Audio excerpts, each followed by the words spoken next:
Good evening. Tonight, I can report to the American people and to the world that the United States has conducted an operation that killed Osama bin Laden, the leader of al-Qaeda, and a terrorist who's responsible for the murder of thousands of innocent men, women, and children. It was nearly 10 years ago that a bright September day was darkened by the worst attack on the American people in our history. The images of 9/11 are seared into our national memory. Hijacked planes cutting through a cloudless September sky, the Twin Towers collapsing to the ground, black smoke billowing up from the Pentagon, the wreckage of Flight 93 in Shanksville, Pennsylvania, where the actions of heroic citizens saved even more heartbreak and destruction. And yet we know that the worst images are those that were unseen to the world. The empty seat at the dinner table, children who were forced to grow up without their mother or their father, parents who would never know the feeling of their child's embrace, nearly 3,000 citizens taken from us, leaving a gaping hole in our hearts. On September 11th, 2001, in our time of grief, the American people came together. We offered our neighbors a hand, and we offered the wounded our blood. We reaffirmed our ties to each other and our love of community and country. On that day, no matter where we came from, what God we prayed to, or what race or ethnicity we were united as one American family. We were also united in our resolve to protect our nation and to bring those who committed this vicious attack to justice.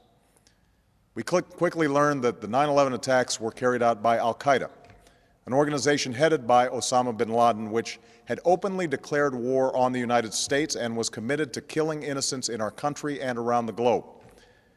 And so we went to war against al-Qaeda to protect our citizens, our friends, and our allies.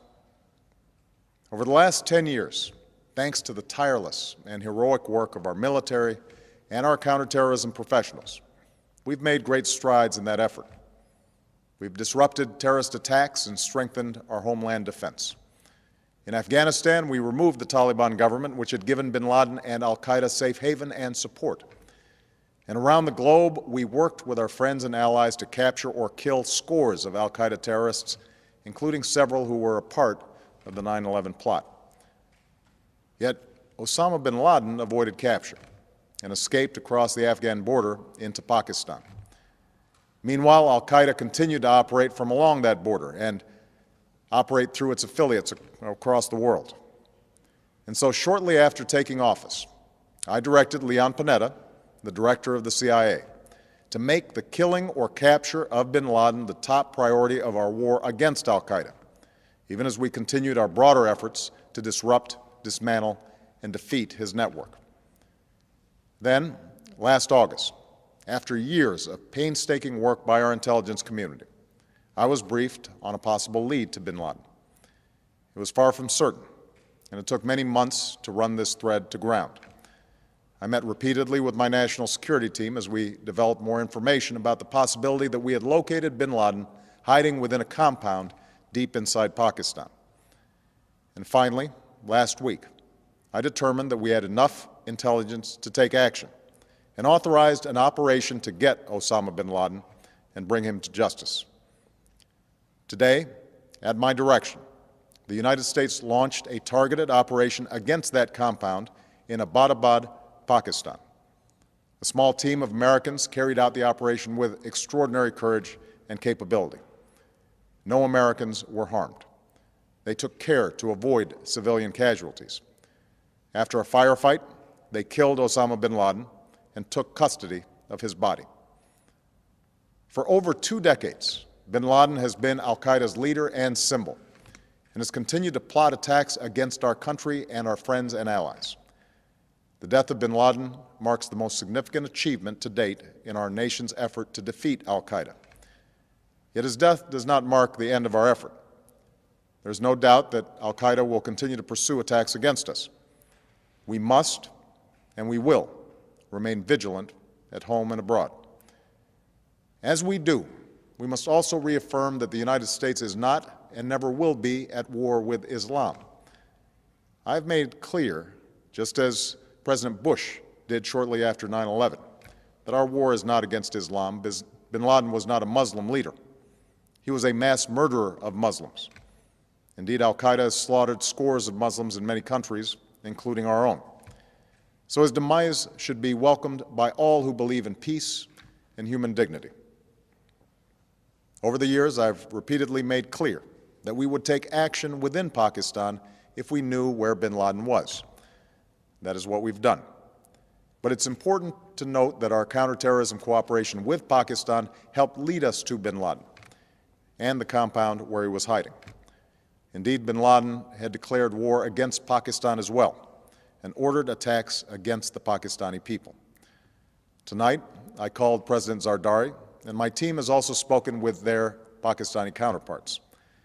They agree that this is a good and historic day for both of our nations.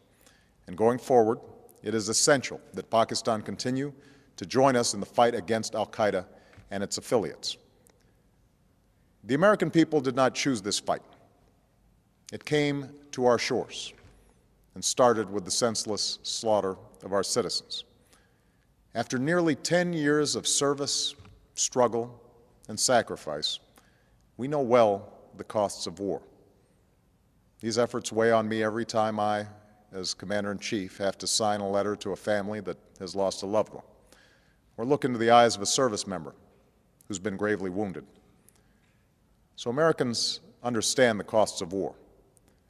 Yet, as a country, we will never tolerate our security being threatened, nor stand idly by when our people have been killed. We will be relentless in defense of our citizens and our friends and allies. We will be true to the values that make us who we are. And on nights like this one, we can say to those families who have lost loved ones to al-Qaeda's terror, justice has been done. Tonight, we give thanks to the countless intelligence and counterterrorism professionals who've worked tirelessly to achieve this outcome. The American people do not see their work nor know their names, but tonight they feel the satisfaction of their work and the result of their pursuit of justice. We give thanks for the men who carried out this operation, for they exemplify the professionalism, patriotism, and unparalleled courage of those who serve our country. And they are part of a generation that has borne the heaviest share of the burden since that September day. Finally, let me say to the families who lost loved ones on 9/11 that we have never forgotten your loss, nor wavered in our commitment to see that we do whatever it takes to prevent another attack on our shores. And tonight, let us think back to the sense of unity that prevailed on 9/11.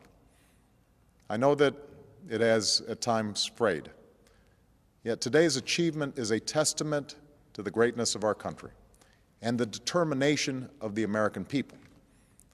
The cause of securing our country is not complete, but tonight we are once again reminded that America can do whatever we set our mind to. That is the story of our history. Whether it's the pursuit of prosperity for our people or the struggle for equality for all our citizens, our commitment to stand up for our values abroad, and our sacrifices to make the world a safer place. Let us remember that we can do these things not just because of wealth or power, but because of who we are. One nation, under God, indivisible, with liberty and justice for all. Thank you. May God bless you, and may God bless the United States of America.